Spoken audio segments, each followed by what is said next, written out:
¿Qué harías si vieras a una niña de 13 años levantarse en medio de un tribunal y declararse la abogada de su propia madre? Fue una pregunta que, en ese momento, pareció más una broma cruel que una posibilidad real. Las risas resonaron por toda la sala, un eco desafinado de desprecio y asombro que rebotaba en las paredes de madera oscura y los rostros severos. Murmullos incomprensibles llenaron el aire, algunos de incredulidad, otros de burla abierta. Los abogados, con sus trajes impecables y aires de superioridad, intercambiaron miradas condescendientes, como si presenciaran una obra de teatro infantil mal montada. La jueza, con un ceño fruncido y una expresión de fastidio, estaba a punto de intervenir, de poner fin a lo que consideraba una interrupción absurda y una falta de respeto al sistema judicial. Pero justo en ese instante, en medio de la oleada de mofas y el desdén generalizado, esa niña, parada ahí, pequeña pero con una determinación que desafiaba su tamaño, empezó a exponer verdades que nadie esperaba. Verdades dichas con una claridad y una convicción que silenciaron cada risa, congelaron cada burla y transformaron la sorpresa inicial en un absoluto estupor. En ese preciso momento, en ese ambiente cargado de prejuicios y expectativas rotas, se sintió como la historia estaba a punto de dar un giro. ¿Y tú, qué crees que pasó después? ¿Qué secreto guardaba esa niña que pudo acallar a toda una sala llena de adultos y expertos legales? Déjame tu opinión en los comentarios. Lo que nadie sabía es que esta niña, Sofía, había pasado los últimos años de su vida absorbiendo conocimientos en un lugar poco común para una infante. Su madre, María Morales, una mujer de 48 años con manos curtidas por el trabajo duro y el corazón lleno de la resiliencia que solo la vida sabe forjar, era una de las trabajadoras de limpieza en uno de los bufetes de abogados más prestigiosos y elitistas de la ciudad. Cada tarde, después de la escuela, mientras otros niños jugaban o veían la televisión, Sofía esperaba pacientemente a su mamá en la inmensa y silenciosa biblioteca de derecho de aquel despacho. Entre estanterías repletas de volúmenes polvorientos, con el aroma a papel añejo y tinta, la curiosidad de Sofía comenzó a florecer. Al principio, solo pasaba las páginas de los libros por aburrimiento, buscando dibujos o fotografías. Pero con el tiempo, las palabras, las frases, los complejos laberintos legales empezaron a cobrar sentido. Sin que nadie lo supiera, ni siquiera su propia madre, Sofía devoraba textos sobre códigos, jurisprudencia y casos célebres. Aprendía las intrincadas reglas del sistema judicial, entendía el significado de cada término y la historia detrás de cada ley. Aquella biblioteca se convirtió en su escuela secreta, y los libros de derecho, en sus maestros silenciosos. Poco a poco, la niña de entonces 7 u 8 años, se transformó en una pequeña académica legal en ciernes, un prodigio oculto en las sombras de las salas de litigio y los corredores pulcros que su madre se esmeraba en mantener impecables. Esa era la verdad que estaba a punto de desvelarse. Lo que nadie sabía es que esta niña, Sofía, había pasado los últimos años de su vida absorbiendo conocimientos en un lugar poco común para una infante. Su madre, María Morales, una mujer de 48 años con manos curtidas por el trabajo duro y el corazón lleno de la resiliencia que solo la vida sabe forjar, era una de las trabajadoras de limpieza en uno de los bufetes de abogados más prestigiosos y elitistas de la ciudad. Cada tarde, después de la escuela, mientras otros niños jugaban o veían la televisión, Sofía esperaba pacientemente a su mamá en la inmensa y silenciosa biblioteca de derecho de aquel despacho. Entre estanterías repletas de volúmenes polvorientos, con el aroma a papel añejo y tinta, la curiosidad de Sofía comenzó a florecer. Al principio, solo pasaba las páginas de los libros por aburrimiento, buscando dibujos o fotografías. Pero con el tiempo, las palabras, las frases, los complejos laberintos legales empezaron a cobrar sentido. Sin que nadie lo supiera, ni siquiera su propia madre, Sofía devoraba textos sobre códigos, jurisprudencia y casos célebres. Aprendía las intrincadas reglas del sistema judicial, entendía el significado de cada término y la historia detrás de cada ley. Aquella biblioteca se convirtió en su escuela secreta, y los libros de derecho, en sus maestros silenciosos. Poco a poco, la niña de entonces 7 u 8 años, se transformó en una pequeña académica legal en ciernes, un prodigio oculto en las sombras de las salas de litigio y los corredores pulcros que su madre se esmeraba en mantener impecables. Esa era la verdad que estaba a punto de desvelarse, la base de una vocación surgida entre el silencio y el deber, en un lugar donde las historias de justicia se contaban a través de tomos y la vida de su madre se tejía entre jornadas agotadoras y la esperanza de un futuro mejor para su hija. Esa conexión silenciosa entre las manos trabajadoras de María y la mente precoz de Sofía, se convertiría en el fundamento de una batalla por la dignidad que nadie en esa sala judicial pudo jamás imaginar. Pero esa paz silenciosa, esa rutina de estudio oculto, se rompió estrepitosamente un martes por la mañana. María, como todos los días, se disponía a iniciar su jornada de limpieza cuando, de repente, sin previo aviso, un grupo de detectives, acompañados por el jefe de seguridad del bufete, la acorralaron en el vestíbulo principal. No hubo preguntas, no hubo explicaciones, solo una acusación brutal que resonó como un trueno en la pulcra atmósfera del lugar: la estaban arrestando. La acusación: robo de documentos confidenciales de alto secreto, que, según ellos, habían desaparecido bajo su turno de limpieza, comprometido por un acto de traición que ni siquiera imaginaba. María, con el rostro pálido y los ojos llenos de una mezcla de shock y negación, no entendía nada. Sus manos, que solo conocían la labor honesta, fueron esposadas ante la mirada atónita de empleados y clientes que transitaban por el lugar. La humillación fue pública, lacerante, grabada a fuego no solo en su memoria, sino en la de todos los presentes. Los abogados, aquellos hombres y mujeres pulcros y poderosos que siempre la habían ignorado, ahora la señalaban con miradas de desprecio y susurros cargados de prejuicios. Era obvio, escuchó entre el murmullo de la multitud que se agolpaba para presenciar el bochornoso espectáculo. Con esas personas nunca se sabe, añadió otro, mientras ajustaba su corbata de seda. Siempre lo creí, era cuestión de tiempo para que una empleada de limpieza hiciera algo, sentenció una abogada de mediana edad, sin disimular su desdén. Las palabras, afiladas como cuchillas invisibles, se clavaban en el corazón digno de María. Era una mujer trabajadora, humilde sí, pero intachable. Su historia de vida en este país, marcada por el esfuerzo y el sacrificio, parecía borrarse en un instante, reemplazada por una etiqueta de criminal. El aire se hizo pesado, saturado de una injusticia hiriente. Los policías se la llevaron, mientras las sirenas perforaban el silencio de la calle, llevándose no solo a María, sino también la paz de su hija, Sofía, quien desde algún rincón del edificio, con el corazón encogido por la impotencia, fue testigo de la escena. Aquella imagen, la de su madre esposada, humillada y llevada como una delincuente frente a los mismos que la despreciaban, desató en Sofía una furia silenciosa, una determinación que cambiaría el curso de sus vidas para siempre. El sistema, ese complejo laberinto de leyes y reglamentos que Sofía había estudiado en secreto, ahora se alzaba como un depredador, dispuesto a devorar a su madre sin piedad, solo por su condición, su origen, su clase. Pero Sofía no lo permitiría. Esa imagen, la de su madre esposada y humillada, se grabó en la mente de Sofía con una nitidez dolorosa. Cada fibra de su ser se rebeló contra la injusticia, contra la facilidad con la que despreciaban a María solo por ser quien era. Las lágrimas secas en su rostro se transformaron en el catalizador de una decisión inquebrantable. Mientras la camioneta de la policía se llevaba a su madre, el temor inicial dio paso a una furia fría y calculadora. No lloraría, no se lamentaría. Haría algo. Y en ese instante, el secreto que había cultivado durante años en la silenciosa biblioteca del bufete cobró un significado trascendente. Todos esos volúmenes de leyes, de jurisprudencia, de precedentes que había devorado con avidez, no habían sido un juego de niña, no habían sido un pasatiempo excéntrico, eran su arma. Eran el conocimiento que ahora, más que nunca, necesitaría para desentrañar la trampa en la que habían metido a su madre.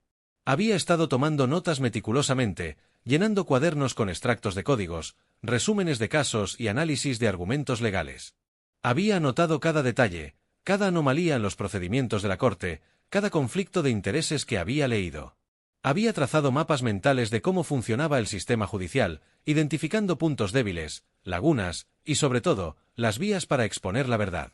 Su dolor, ese nudo apretado en el estómago al ver a su madre esposada, no la paralizó, la impulsó, la transformó en una tigresa dispuesta a luchar. Su resolución era férrea, no se quedaría callada. No permitiría que arrebataran a su madre. Sofía, la niña curiosa de la biblioteca, había muerto ese día, y en su lugar había nacido una guerrera, una defensora incansable que, armada con el conocimiento y un amor inmenso, estaba a punto de tomar las riendas de un destino que parecía sellado. La injusticia había encendido en ella una llama indomable, una convicción de que la verdad, por más oculta que estuviera, siempre encontraría su camino. Y ella sería esa vía. Llegó el día de la audiencia preliminar, un formalismo que, para todos, parecía ser el último clavo en el ataúd de la libertad de María Morales. La sala estaba abarrotada, la tensión se palpaba en el aire. La fiscalía presentaba su caso con una arrogancia calculada, mostrando lo que para ellos eran pruebas irrefutables, reportes policiales, testimonios de empleados asustados y hasta un supuesto testigo que afirmaba haber visto a María en áreas restringidas del bufete. El abogado de oficio asignado a María, un hombre joven y visiblemente agobiado por la carga de trabajo, apenas lograba articular una defensa coherente. Parecía un mero espectador en su propio drama judicial, convencido de la inutilidad de sus esfuerzos. Cada palabra de la fiscalía se sentía como una sentencia, cada argumento reforzaba la imagen de María como una criminal. Los ojos de María, hundidos y llenos de desesperanza, miraban el suelo, ya resignada a su destino. Parecía que la inminente prisión era una realidad ineludible, que su vida, ya de por sí difícil, estaba a punto de desmoronarse por completo. La jueza, con su rostro impasible, ya había empezado a escribir notas, quizás esbozando la orden de prisión preventiva. El murmullo de la gente indicaba la conclusión predecible para todos los presentes. Pero justo en ese instante, cuando el silencio ominoso de la derrota se cernía sobre María, cuando la voz de la fiscalía resonó con el peso de una verdad irrefutable para la corte, una pequeña figura se levantó de la primera fila de asientos. Era Sofía. Sus ojos, antes llenos de dolor, ahora ardían con una luz que nadie había visto antes, una mezcla de rabia contenida y una certeza asombrosa. Con una voz que sorprendió por su fuerza y claridad, rompiendo el ambiente sombrío y la solemnidad del tribunal, la niña lanzó un grito que aún resuena en la memoria de todos los que lo presenciaron. «Objeción, señoría. Soy la abogada de mi mamá». La sala estalló.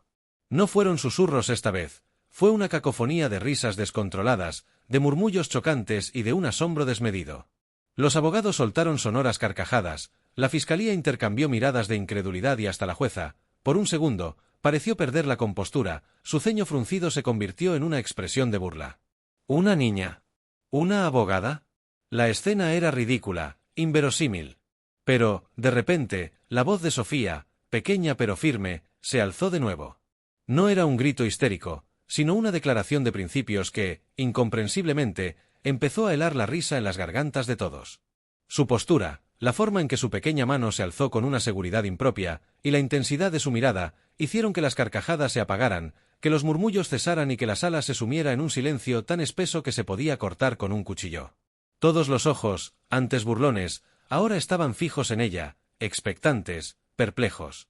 La atmósfera había cambiado de forma drástica, de la burla a la tensión más absoluta, a la intriga. Aquel era el momento cumbre, el punto sin retorno de una historia que parecía escrita, pero que esta niña, con su valentía inaudita, estaba a punto de reescribir por completo. ¿Crees que Sofía tenía realmente alguna oportunidad contra todo el sistema? ¿O era una locura juvenil? Déjame tu opinión en los comentarios. El silencio se había vuelto una losa. La jueza, tras un instante de perplejidad, golpeó levemente el mazo, pero su mirada ya no era de fastidio, sino de una curiosidad incipiente, casi imperceptible. Sofía, con una calma que desmentía sus 13 años, empezó a hablar. No era la voz entrecortada de una niña asustada, sino la de alguien que recitaba un texto largamente memorizado, una disertación forense. Citó leyes con una precisión escalofriante, haciendo referencia a artículos y apartados específicos del Código Penal y Civil que pocos abogados en la sala conocían de memoria sin necesidad de consultar sus bases de datos. Sus argumentos no eran emocionales súplicas, sino construcciones lógicas irrefutables.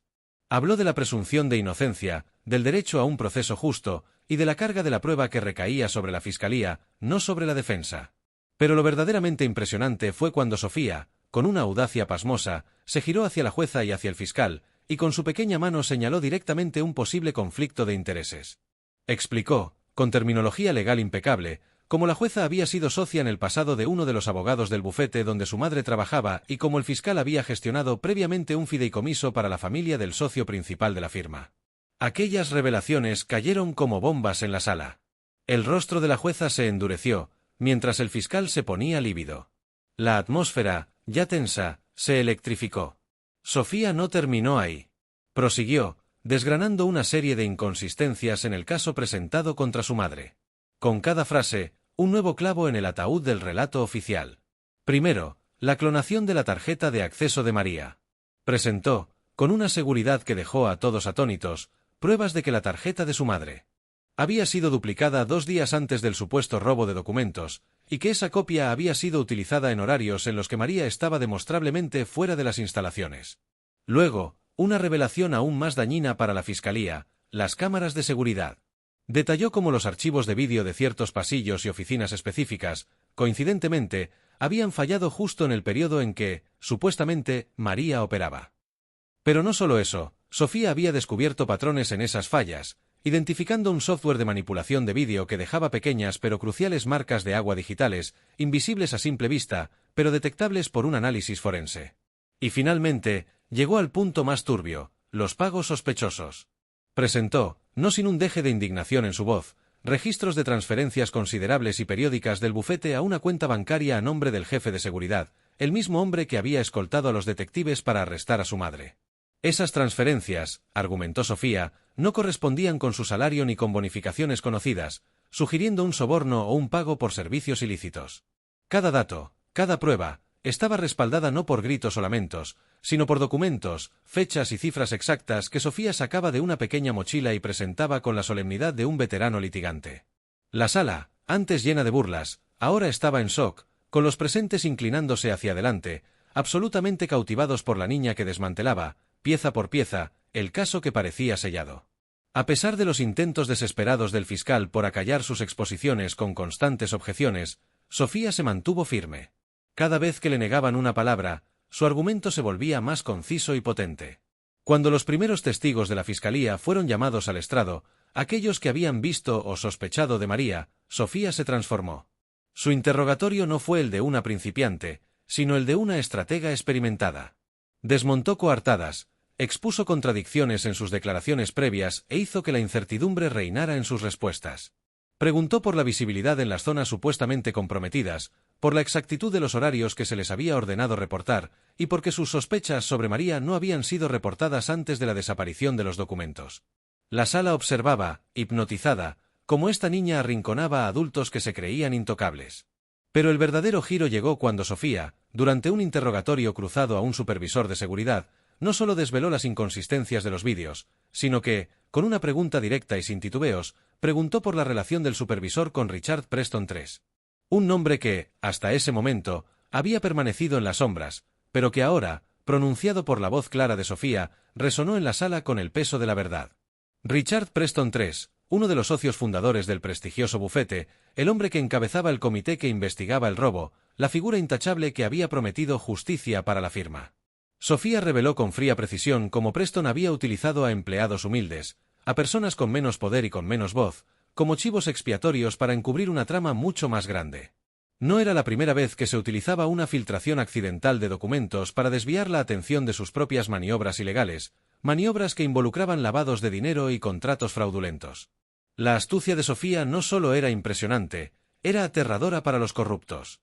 Fue entonces, en la cúspide de la tensión y la incredulidad, cuando Sofía, con una voz que adquirió una inesperada cualidad profética, desafió al supervisor de seguridad a decir la verdad, bajo pena de perjurio, sobre la implicación de Preston. La pregunta de Sofía no era una suposición, sino una certeza forjada a base de noches sin dormir y de un estudio minucioso de cada detalle. Ella no solo conocía fragmentos, había reconstruido el rompecabezas completo. Apuntando a unos documentos que había sacado de su mochila, unos estados de cuenta bancarios codificados y registros de comunicación interna del bufete, Sofía expuso cómo el supervisor había recibido un pago considerable de una cuenta offshore controlada por Preston, justo un día antes del arresto de María. La presión era insoportable. El testigo vaciló, sus ojos buscaron la aprobación o la negación en los rostros de los abogados de Preston, pero solo encontraron temor y desesperación. Bajo el peso de la acusación directa, la contundencia de las pruebas y la mirada penetrante de una niña de 13 años, el supervisor se derrumbó. Con voz temblorosa, confesó lo que toda la sala, ahora en absoluto silencio, empezó a sospechar. Richard Preston III le había ordenado, bajo la amenaza de arruinar su vida y la de su familia, incriminar a María Morales. El objetivo era desviar la atención de un fraude millonario que Preston y otros socios del bufete habían estado orquestando durante años, un esquema de lavado de dinero con empresas fantasma que ascendía a cientos de millones de dólares. La desaparición de los documentos confidenciales era una elaborada farsa para culpar a una empleada inocente y así ganar tiempo, mientras reubicaban los fondos y destruían pruebas. Sofía no solo probó la inocencia de su madre, expuso la podredumbre que se escondía detrás de la fachada de respetabilidad del bufete, revelando una vasta red de corrupción que alcanzaba los niveles más altos. Su voz, ahora fuerte y clara, resonó con la verdad, desnudando la hipocresía y la ilegalidad ante los ojos atónitos de todos. El martillo de la jueza golpeó con una contundencia que pareció sacudir los cimientos de la sala. No fue un golpe para restaurar el orden, sino para dictar un veredicto. Con la voz aún cargada de la incredulidad y la conmoción de lo que acababa de presenciar, pero con una autoridad innegable, la togada declaró a María Morales, absuelta de todos los cargos. La decisión no le dejaba opción. Las pruebas presentadas por una niña de 13 años eran irrefutables e incriminatorias para los verdaderos culpables. Acto seguido, la jueza no se detuvo ahí. Giró su mirada hacia los abogados del bufete presentes, y sin contemplaciones, ordenó el arresto inmediato de Richard Preston III y de todos los socios y el personal de seguridad implicados en el fraude y el encubrimiento. La sala, que había permanecido en un silencio sepulcral durante la confesión y la posterior demostración de Sofía, estalló en un estruendo. No eran risas, ni murmullos de desaprobación. Esta vez, fueron aplausos. Un torrente de ovaciones espontáneas llenó el lugar, un reconocimiento ensordecedor a la valiente niña y un alivio colectivo ante el triunfo de la justicia. Las cámaras de los periodistas, que habían entrado sigilosamente durante el drama, flashearon sin descanso. La historia de la niña que, armada con libros y valentía, desmanteló una red de corrupción para salvar a su madre, comenzó a propagarse como fuego por todo el país y más allá. El mundo entero pronto hablaría de Sofía Morales, la abogada de 13 años. Y así, en un abrir y cerrar de ojos, Sofía, la niña de la biblioteca, no solo había salvado a su madre, sino que se había convertido en un faro de esperanza. Su nombre, Sofía Morales, la joven abogada sin título pero con una moral inquebrantable, se grabó en la conciencia colectiva, especialmente en la de aquellos que, como ella y María, a menudo se sienten invisibles ante los poderosos. Su historia no es solo un relato de un juicio, sino un recordatorio vivo de que el coraje puede surgir de los lugares más inesperados y que la voz de la justicia, a veces, es la más pequeña pero la más fuerte. ¿Qué habrías hecho tú en el lugar de Sofía? ¿Crees que la justicia en Estados Unidos es igual para todos, sin importar tu origen o tu trabajo? Déjame tu opinión en los comentarios. Y si esta historia te ha conmovido, suscríbete para más relatos de coraje y lucha latina que transforman vidas.